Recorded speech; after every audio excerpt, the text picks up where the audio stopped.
Hello YouTube, this is Alpha White Wolf bringing you the latest in the ScrewAttack Death Battle reactions. Now I know this is a couple days late, but that's just because where I'm at right now is having these scheduled power outages. The power itself hasn't gone out, but my internet connection has just been spotty at best. Also, I've been working on a new video that I was going to release in the last couple days, but my software decided to erase a lot of my effort. So that was great. I'm also working on playing God of War 4, really getting used to the mechanics this way. The future videos of that game that I release are of me being fairly competent in what I'm doing. So, without further ado, let's get into this death battle. Sora from Kingdom Hearts versus Pit from Kid Icarus. Full disclosure, once again, no idea about either of these characters very much. I know that Reaper really enjoys Kingdom Hearts, but beyond that, I'm completely in the dark here. So, without further ado, let's get started. This episode of Death Battle is brought to you by War Robots, the tactical 6v6 multiplayer game for iOS, Android, and Fire OS. The game's like if Wiz's love for science and my love for weapons had a baby, wrapped in rich 3D graphics. My favorite bot is Griffin. Pick up the game and see if you can take us down. Install War Robots now and get a huge starter pack of the Leo Robot, 1 King weapon, 3 Molot weapons, 100 gold, and 400,000 silver. I can only imagine how many people that game has now gotten to because of this advertising. If the fate of the universe is at stake, the last person you should trust to save it is a naive teenager with magical weapons they don't understand. I know, right? But everybody does it anyway. I know, right? Sora, the Keyblade-wielding savior of Kingdom Hearts. And Pit, the angel warrior from Kid Icarus. He's Wiz and I'm Boomstick. And it's our job to analyze their weapons, armor, and skills to find out who would win a death battle. I do kind of like those little pixelated sprite There was a animations. small child full of promise named Sora. And he lived on the one and only Destiny Island. Why do I sense that there's something tragic about to happen? Their athletic skills by playing sports with Final Fantasy characters who don't judge Sora's fashion choices. Wait a minute. What the hell are Final Fantasy characters doing there? Good question. To things to come. For the longest time, the residents of Destiny Island lived a peaceful life, but it wasn't long That is until unnerving. The soulless embodiment of evil would invade the island. This was the Heartless. But the arrival of these creepy crawlers wasn't the only surprise. Alongside the darkness came light in the form of a Keyblade, which is the key to fixing everything. Super subtle. This Keyblade in particular was known as the Kingdom Key, and was drawn to Sora thanks to his pure heart. With the Kingdom Key, Sora had the means to combat the Heartless. By unlocking doors? Well, yes, the Keyblade can get past almost any lock out there. But despite it having a long, sharp edge, it's a surprisingly deadly sword. It's a key, it's a sword, and it's also a wand. Okay. You can use it to cast all sorts of magic spells like a wizard. He can even shoot a laser beam all the way to the moon. Unfortunately, despite his newfound weapon, the Heartless were overwhelming. The darkness washed over Destiny Island, and just like that, it was gone. There's a tragedy. But thanks to cosmic reasons, Sora wound up face to face with Goofy and Donald Duck. Okay. Yep, he ended up in the most magical place on Earth, Disney. If you're confused, don't worry. You are not hallucinating. Somehow, in some way, this impossibility exists. Turns out, while Goofy and Donald have been lovable cartoons for decades, they're also world-hopping warriors. What? Oh my god, this is the best thing ever! From then on, Sora teamed up with his... That was a creepy smile. ...the doors to the Hearts of Worlds, saving them from the Heartless grip. And he wasn't even old enough to get a driver's license. While Sora may not have been strong enough to save Destiny Island, he quickly learned an enormous amount of talents perfect for beating back the darkness. Including some genuine ass-kicking magic, like shooting baddies with blizzards. Those three Final Fantasy magics. Projectiles manipulate time, magnetize objects, and I suppose- gravity. He's got a bunch of other magic attacks. Does Cure Graviga and Stopga count as well? Homing energy beam. I'm not sure. And I I'll have to guess play the there's games. some magic abilities that don't involve beating monsters up, which I think is pretty lame, but Wiz insists we talk about it. Thanks to the Kingdom Key sword, he can use spells which remove negative effects, including curing his own wounds. He can also glide like Peter Pan and teleport like Figment. Still don't know if we should call it a sword, but Sora can make it even better with keychains. They can even transform the whole Keyblade into more powerful versions with way more badass names, like Oath Keyblade. With all these abilities, Sora battled the Heartless and took the fight to the man who discovered them, Xehanort. He even defeated Xehanort's Heartless and his nobody. Oh, that's kind of harsh, Wiz. Why are you calling him a nobody? He's definitely somebody. No, see, a nobody is a somebody without a heart. But a Heartless isn't a somebody or a nobody, though they may have been a somebody filled with anger, like Scar from The Lion King. What? Well, I'm a somebody that's really confused. But Same as the rest of us. World, Sora found he had to be insanely strong, fast, and tough. He's speedy enough to run up a building and quick enough to dodge magic lightning. Not just magic lightning, real legitimate lightning from the sky, a feat which could only take mere milliseconds. Sora put all that speed to good use once by perfectly blocking hundreds of lasers from damn near every angle in just a few seconds. So it's safe to say. Okay. As for his strength, not only has he cut through Okay. structures with ease, he's launched them as projectiles. Though gravity is in flux here, a building this size normally weighs around 100,000 pounds. He's held back 2 of Cerberus's heads and went toe-to-toe with Hercules. You know, the demigod who threw a giant rock monster into space? Although this Titan's shape is too inconsistent to scale, by treating him as a series of cones made of granite, we can estimate his weight as over 1,600 tons. That's like throwing 200 T-Rexes into the sky. So, yeah, Herc is really strong, and Sora can take a hit from him. No problem. Honestly, Sora's ability to take a hit might be one of his strongest characteristics. He's survived the jaws of Cerberus, ancient Chinese dragons, being shot by a musket, and, hell, the fires of Hades. But he isn't without his downfalls. While he's strong in his own right, he relies a lot on his friends. Like, all the goddamn time. He can't even enter his fancy drive forms, which boost his power and give him an extra Keyblade, without help from Goofy and Donald. So in a broad scope, he's fairly limited on his own. No big deal, though. Luckily for Sora, most locks only need 1 key. I'm not sure if that was profound, or just stupid. Both. You're stupid. The heart may be weak, and sometimes it may even give in. But I've learned that deep down there's a light that never goes out. That's an almost pathetically juvenile voice with a really over-optimistic quote. And man live together in harmony. How long ago was this? 25 years ago. What? Fuck that! Anyway, the kingdom of Angel Land was ruled Angel by Land. goddesses. Palutena, the goddess of light, and Medusa, the goddess of darkness. Who pretty much treated everyone like crap by turning people into statues and destroying their crops. Oh my cabbages! This goon. But hey, what'd you expect from a being who holds the title Goddess of Darkness? She's just doing her job.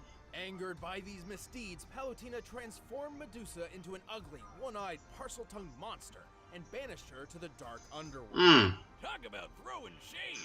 Long story short, Medusa waged war with Palutena, who summoned the greatest hero Angel Land has ever known. Hit! My arrows will stop that Apricus Maximus. No, definitely not that one. This one. Hang on. Greatest hero ever? More like his mom needs to drop him off at elementary school.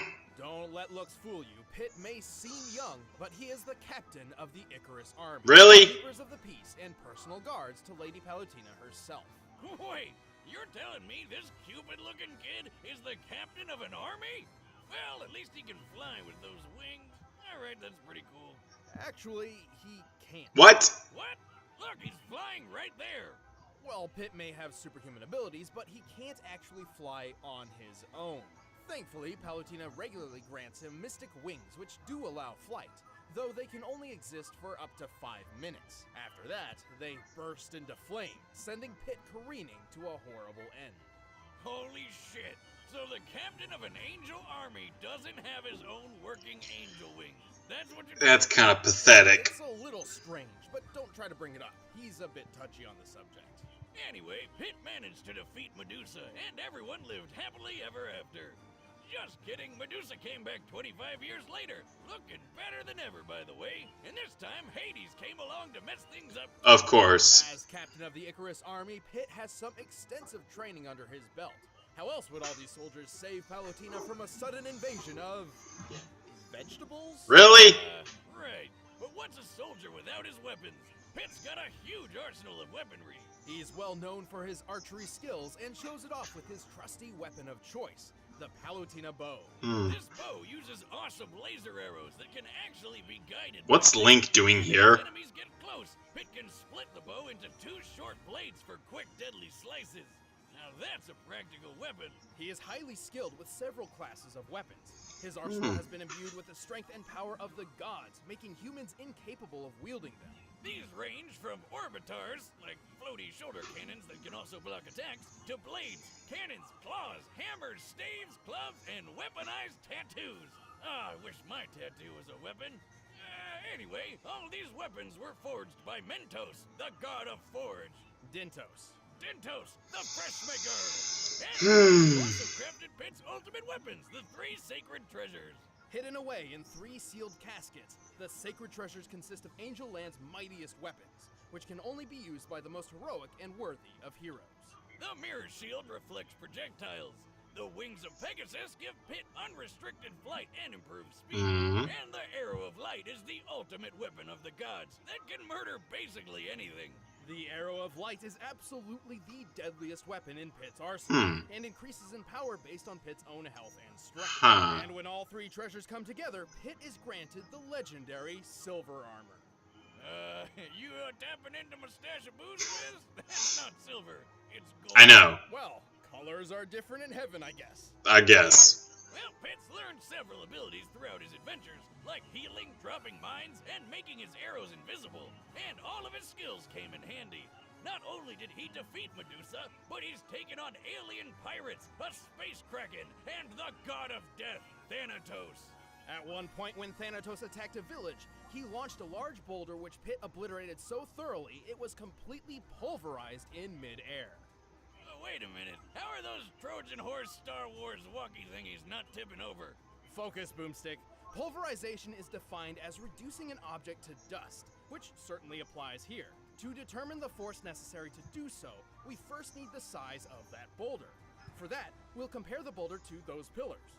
Oh, here comes the math. Strap on your pocket protectors, nerds. Thanatos, when standing near to Pit, appears to be about 11 feet 6 inches tall. By comparing his height to the pillars, we've determined them to be 18 feet tall. By comparing that to the boulder, it's clear it has a diameter of 115 inches. To pulverize a stone this large, Pit's strike must have outputted energy equal to nearly 1,600 pounds of TNT. Damn, little angel kid can dish it out. Pit's also incredibly quick. He was able to maneuver, react, and fly from the top of these clouds to the lunar sanctum in less than 40 seconds. Despite looking like one, that's no moon. It's a space station, orbiting the Earth at a similar altitude to the International Space Station. The average distance from the ISS to the highest cloud layers is about 242 miles, meaning Pit must have flown around 21,600 miles per hour. That's Mach 28. Suck it, Starman. For that, Pit dodged a laser which covered this distance in a fraction of a second, most likely moving a little over 90 million miles per hour. Oh my god, that not moon thing really is the Death Star. With Pit's superhuman durability, he's tanked hits from gods and taken falls that would turn any normal man into... An angel? Well, a dead man, yes. In his final duel with Hades, the god of the underworld, Pit took a devastating blow that sent him plummeting at least 2,000 feet. Given Pit's weight, the impact of that fall would be over 8 tons of force. And he was fine! This Hades guy can cut through giant diamond spires, so a hit from him could be as powerful as nearly 30 tons of TNT. Of course, while Pit may be formidable, he's not perfect. He has been tricked into losing fights multiple times, and often relies on assistance from his godly allies. But this kick-ass angel isn't afraid to charge headfirst into a fight. even with his wings on fire. In the name of the goddess Palutena, defender of all that is good, those who hide in the darkness will be made to face the light.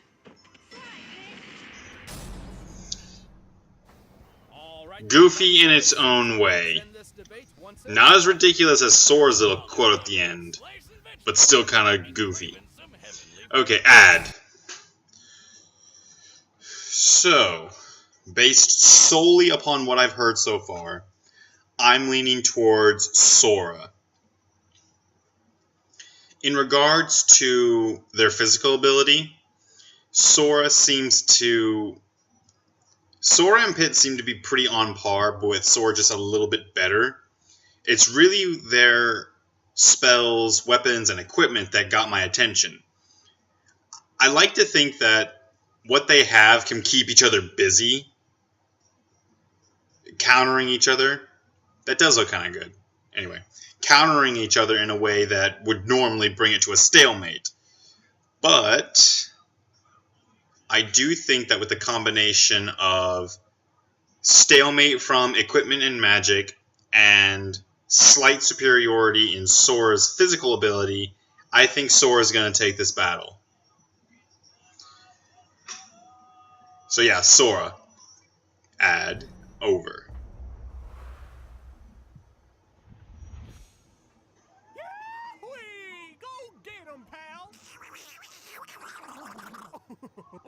What he said.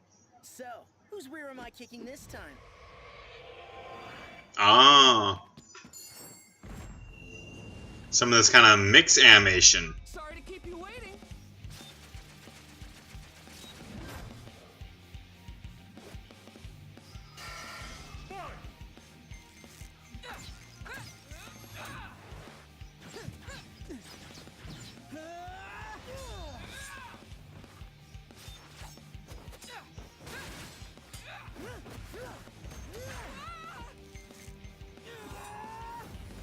Take this! Fire! Whoa! Ha! I've seen candles that are scarier than you.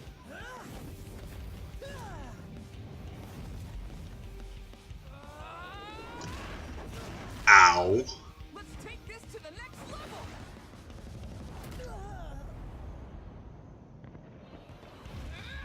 Okay. So, Pit's doing really well right now. That means that either he's going to maintain a massive advantage, unlikely, or DeathBattle's going to do its usual thing where one has the edge for a while, but the other makes a drastic comeback and takes the win. I think Sora is going to be making his comeback fairly soon.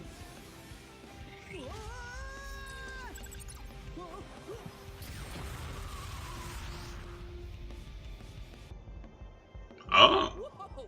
You can tell Hmm. mind blown. Let's see what you think of this!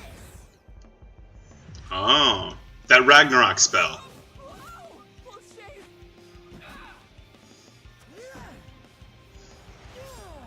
I like these little interactions between the two because they're two very somewhat juvenile individuals. So I would like to think that any other situation, they'd be buddies.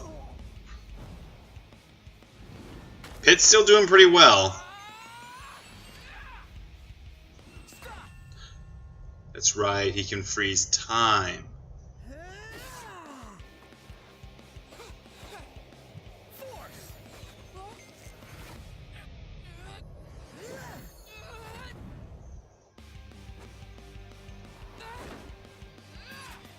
Okay. Time to end this. You said it.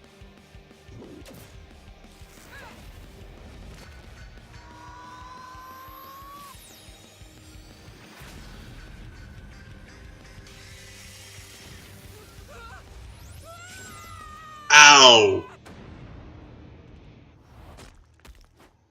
Okay. Attaboy, Sora. Really? That's what you're gonna say?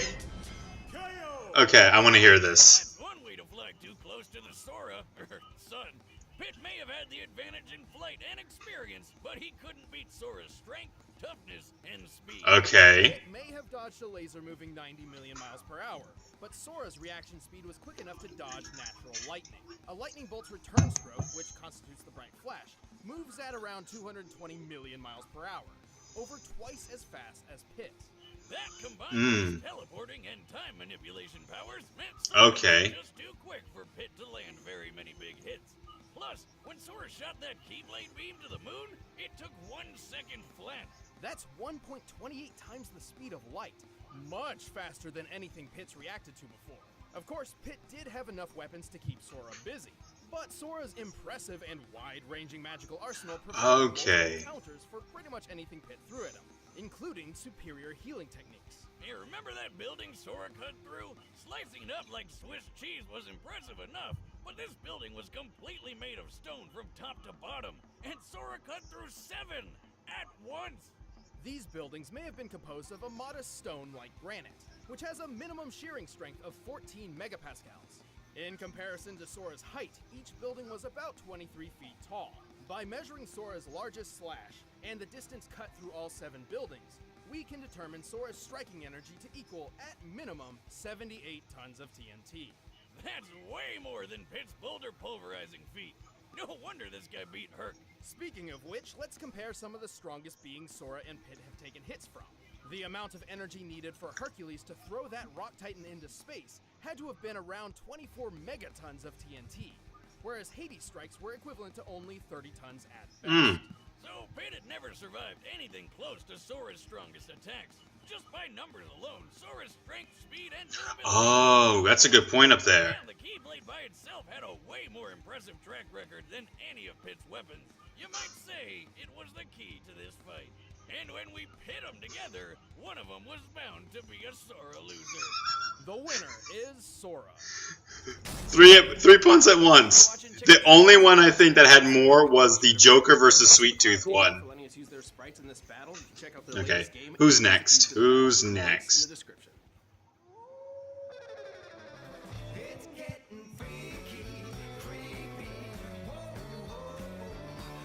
Leon?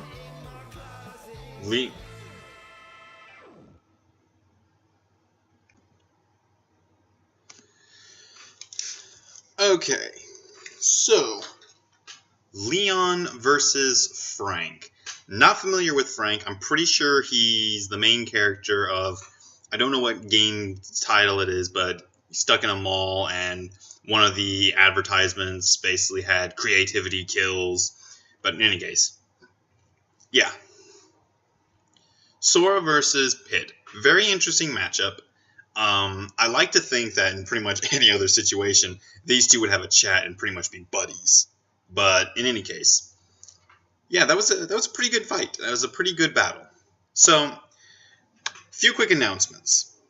One, the video that I was working on that I was intending to release was essentially a top 10 list of enemies, the most annoying enemies, from God of War 1. I was working on this. I was so close to being done. Just ready to add in the music, put in some credits to tie it all together.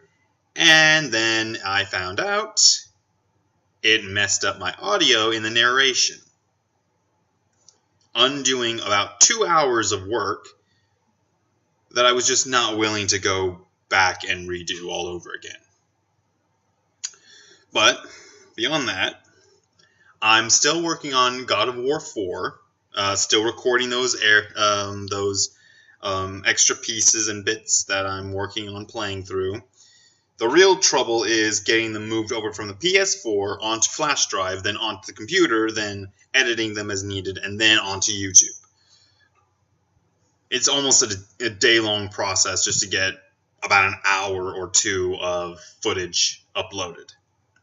But it's being worked on. It's being taken care of. So beyond that, if you like this video, go ahead and indicate so down below with that little thumbs up. Subscribe to the channel if you feel so inclined. It really helps us out, and I always appreciate whenever someone wants to stay up to date with our video releases. Reaper should be getting his computer all taken care of in the near future, so he'll be able to take care of making some videos as well. If you have suggestions for future videos, leave them down in the comments, or if you just want to try and have a little chat with myself or Reaper, we'll go ahead and take care of that. We're happy to chat. I love interacting with people who comment on the videos. I think anyone who's watching this as a repeat visitor knows that if you leave a comment, I'm bound to respond within a few minutes. Or hours, depending upon what I'm doing at the time. But yeah, like, comment, and subscribe. Suggest any future videos that you might want to see. But this has been Alpha White Wolf, and I'm signing off. You keep howling, Wolfpack.